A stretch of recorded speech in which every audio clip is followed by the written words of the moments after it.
Original কুঁহিয়াৰ ৰস খাব হ'লে আৰু বহুতো ফ্লেভাৰৰ সৈতে ইয়াত আহিব। আমাৰ একদম 0 পইণ্টটো আছে বগীবিল ডিব্ৰুগড়ৰ যিটো আপোনাৰ এইফালে বগীবিল ওলাব অকণ আগত গৈ কেনে চুকাফা হৈ, আৰু 0 পইণ্টটো আছে আপোনাৰ BCPL লিখা আছে। এইটো 0 পইণ্ট আছে আপোনাৰ যিটো আপোনাৰ ডিব্ৰুগড় বাইপাছ এইফালে তিনিচুকীয়া যাবগৈ, সেইটো ৰোডত আছে। এখন গাড়ী চাওকে, গাড়ীখন ভেন এখন থাকে পুৰা আপোনাৰ ফ্ৰিজৰ সৈতে কুঁহিয়াৰ চুহিয়াৰ চব পাব ইয়াত। কুঁহিয়াৰ ৰস বিভিন্ন ভেৰাইটিৰ সৈতে আইচক্ৰীম।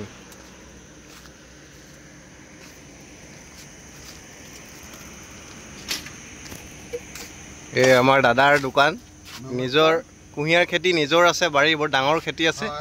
এই চব বিভিন্ন ভেৰাইটিৰ সৈতে একদম ইলেক্ট্ৰনিক। দেখাই আছে নেমু, পদিনা অৰিজিনেল চবতে নিজৰ বাৰীৰ আদা সৈতে। তাৰপিছত কুঁহিয়াৰো দেখিছে এই চক, এই কুঁহিয়াৰ আপুনি ডিব্ৰুগড় টাউনত নাপায়, কিন্তু ইমান ডাঙৰ ডাঙৰ কুঁহিয়াৰ একদম ডিব্ৰুগড় টাউনত হওক গুৱাহাটীতো খাইছোঁ, একদম সৰু সৰু দিয়ে যি চব একদম গজালি মেলা নিচিনা, কিন্তু ইয়াত একদম বুঢ়া ৰসৰ সৈতে পাব। সেয়া দাদা আমি খালোঁ দাদাৰ ফালৰ পৰা, আমাক আকৌ বহুত বেছি বেছি খোৱালে গধূলি সময়, ৰাতিয়ে হ'ল আৰু পেট ভৰি গ'ল একদম। এই দাদা একদম চক আপোনাৰ পেকিঙৰ সৈতে পাব।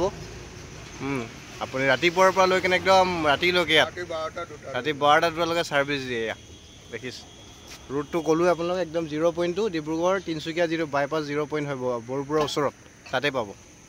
আহিব আপোনালোকে, সোৱাদ ল'ব, জুতি ল'ব, ইয়াৰ একদম অৰিজিনেল ঘৰুৱা। ধন্যবাদ।